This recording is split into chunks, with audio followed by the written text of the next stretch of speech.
Hi everyone, we're going to work through an example of how to find the volume of a solid of revolution by using the washer method. Of course, the washer method is similar to the disk method, except for that hole in the middle. So in this problem, we have a region bounded by a cubic function y equals x cubed, the y-axis and the line y equals 1, and we are revolving that region about the line x equals 1, that vertical line. And we are asked to find the volume of the resulting solid. So go ahead and graph it on your graphing calculators. I've already gone ahead and done that and taken a snapshot for you, and I have adjusted my window to make it look nice for us. So if you go back to the problem and read about the region we're talking about. So we're bounded by the blue curve, which is the cubic, the y-axis over here on the left, on the top side, that horizontal line at y equals 1. And our axis of revolution is the vertical line x equals 1. So let's maybe draw that in, if I can draw a vertical line at all. All right, so this is x equals 1, and that's our axis of revolution.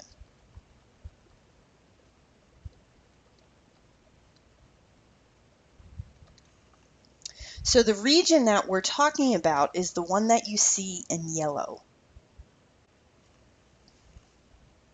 So if we want to take that region and revolve it around that vertical line x equals 1, imagine taking just that yellow part and flipping it over that vertical line. So when we do that, it kind of flops over to here, sort of like that, very, very roughly.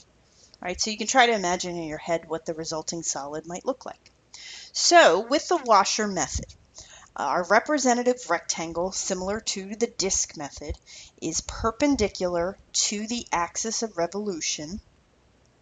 So in this case, it's going to be going horizontally. So this is going to become a dy problem. But notice the representative rectangle is not touching the axis of revolution. All right, that is the major difference between the washer method and the disk method. So if you think about the basic setup, as we talked about in the lesson, we know that our formula, if you want to think of it that way, is going to be pi times big R squared minus little r squared.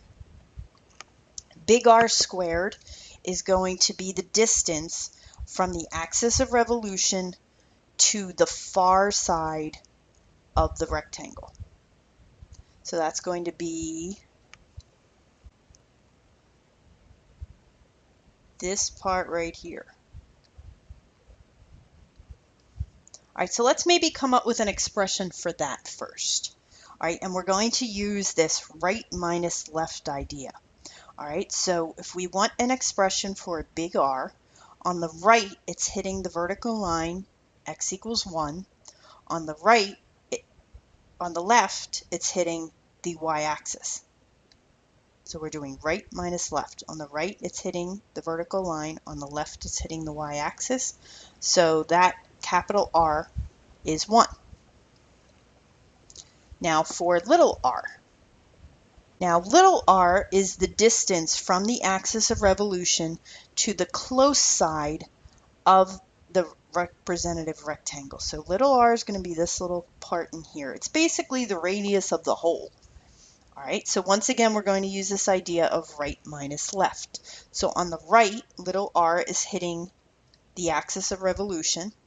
On the left, though, it's hitting the curve, which is x cubed. But it's a dy problem. So we cannot use x cubed. We need to put it in terms of y. So we can't use that. So we have to use it as y to the 1/3. All right, if you go back and rearrange the original equation and solve for x, you get y to the 1/3. All right, so those become the pieces that we're going to need to set up our integral.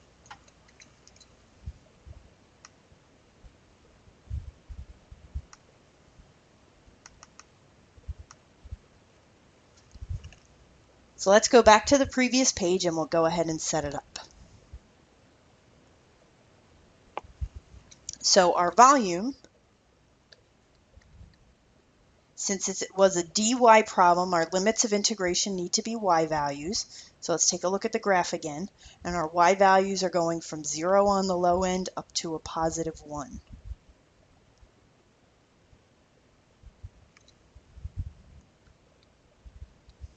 And pi.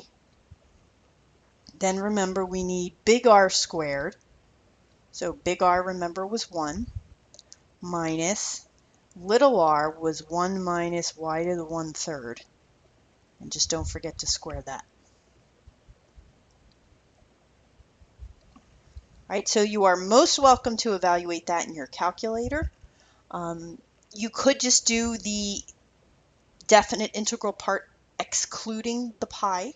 If you wanted to do that, you would get 0.9 pi. Interesting, it comes out like that. It's actually 0.9. If you wanted to multiply the pi in and just obtain a pure decimal answer, it would be approximately 2.827. And again, if by chance you needed to include units of measure, since it is a volume problem, it would be in cubic units.